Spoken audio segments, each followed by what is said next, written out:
Bonjour tout le monde, bienvenue dans cette nouvelle vidéo où je vais développer une photo à l'aide de Capture One. Je vous emmène une nouvelle fois à Venise, cette fois au petit matin, pour une ponce longue que j'ai réalisée depuis le pont de l'Académie, qui est ce grand pont en bois qui enjambe le Grand Canal. Comme il s'agit d'une pose longue, j'ai eu la chance pendant le temps d'exposition de 20 secondes d'avoir un Vaporetto qui passe dans le bas à gauche de l'image, ainsi qu'un autre navire qui naviguait un peu plus loin sur le canal. Avant de commencer le développement proprement dit, si vous avez des questions sur le logiciel, sur les développements, n'hésitez pas à les poser en dessous de cette vidéo, j'y répondrai autant que possible. Et si ce genre de vidéo de développement vous intéresse, n'hésitez pas à vous abonner à la chaîne, j'en publie assez régulièrement en attendant de pouvoir reprendre les séances. Attaquons maintenant le développement.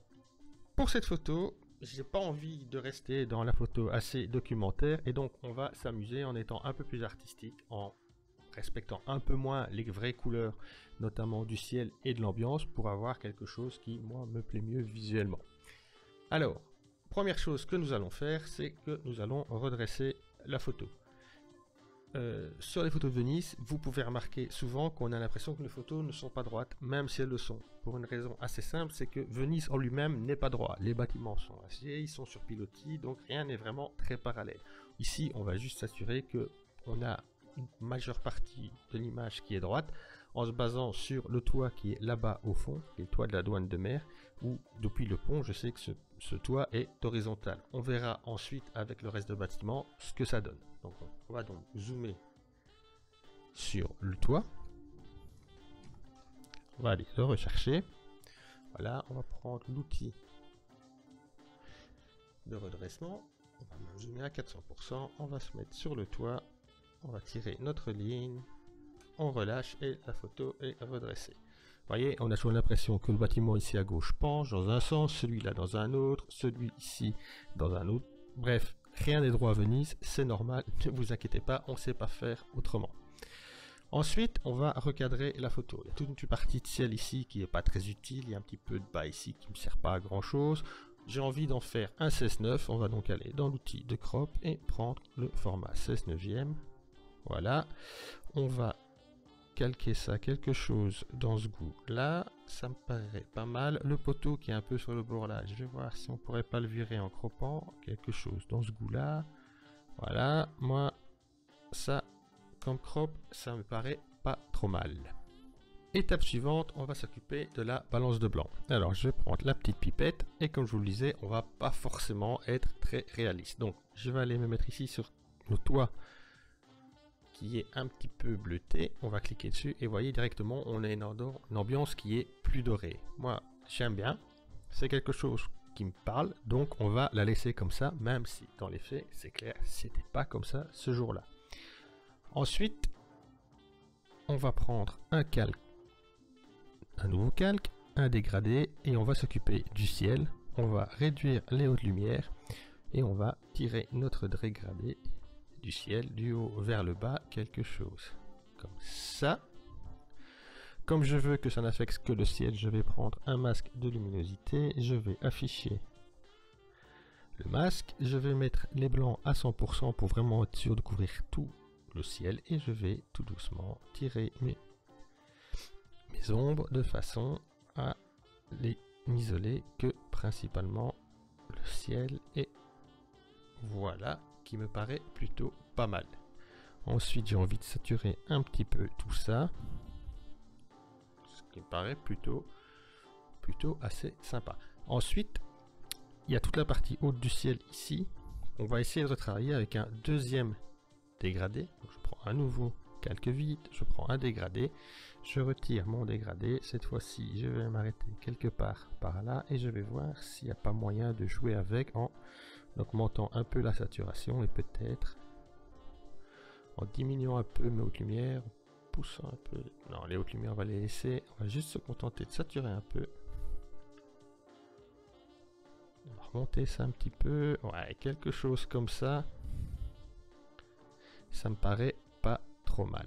Alors on va voir le avant après. Ouais, ok, moi ça me convient bien. Ensuite on va prendre un nouveau calque et on va ouvrir un peu les ombres et on va remettre de la clarté et de la structure on va prendre une brosse, opacité flow 100%, on va augmenter la taille et on va venir s'attaquer à nos bâtiments pour leur donner un petit peu plus de peps et un petit peu plus de pêche. Alors je vais le faire grossièrement pour avoir une idée. Et ensuite, on viendra affiner tout ça avec soit un masque de luminosité ou en retraçant à la brosse ce qu'on doit retracer à la brosse. Je vais même augmenter un peu le diamètre de ma brosse pour ne pas y passer 3 points. Je vais afficher le masque pour voir ce que j'ai oublié. Quelque chose comme ça, c'est pas trop mal. Là pareil. Là pareil. Voilà. Là, de l'autre côté, idem.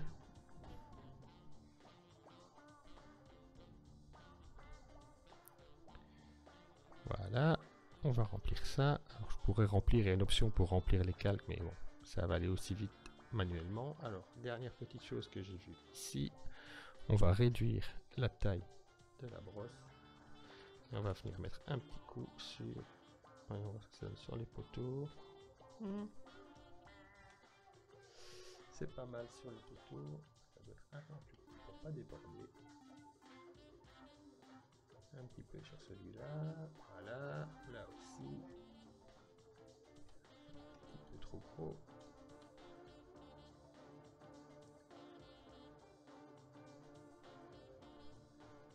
Ouais, c'est pas mal. On va prendre l'outil effaceur parce que j'ai débordé un petit peu sur les côtés. On va passer ce qu'il y a en trop ici.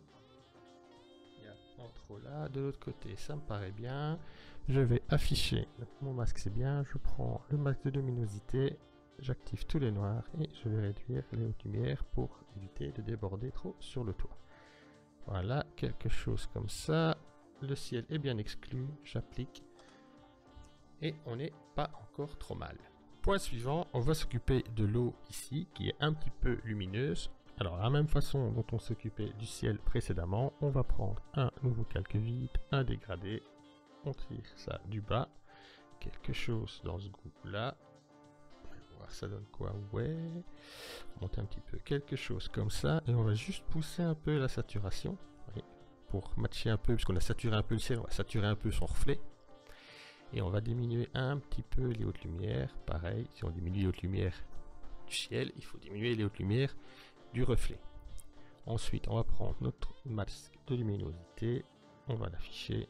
On va le mettre là pour pas qu'il nous gêne. On va saisir tous les blancs et on va exclure une partie des hautes lumières en prenant garde d'avoir quand même une transition assez douce pour pas que ce soit trop violent à l'œil. Voilà, alors.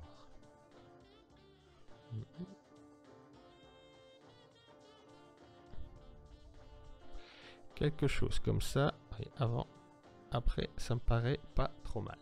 Point suivant, nous allons nous occuper du point central de notre photo, qui est la basilique Sainte-Marie du Salut ici, et la Loine de Mer, qui sont, je trouve, un petit peu clairs et qui manquent un peu de contraste, de même que les quelques immeubles qui sont juste devant eux. Pour ce faire, on va prendre un nouveau calque, on va prendre une brosse, alors la taille peu importe, on va afficher le masque, on va la tracer comme ça, grosso modo, voilà. On va venir prendre un masque de luminosité, on met tous les noirs pour être sûr qu'on les a et on va descendre les tons clairs jusqu'au moment où on exclut le ciel et on garde uniquement la partie qui nous intéresse, à savoir la basilique, voilà, comme ceci. Une fois qu'on a fait ça, on peut commencer à jouer en ajoutant un peu de contraste, en diminuant les hautes lumières, pas trop quand même, un peu de clarté, de la structure, un peu de saturation.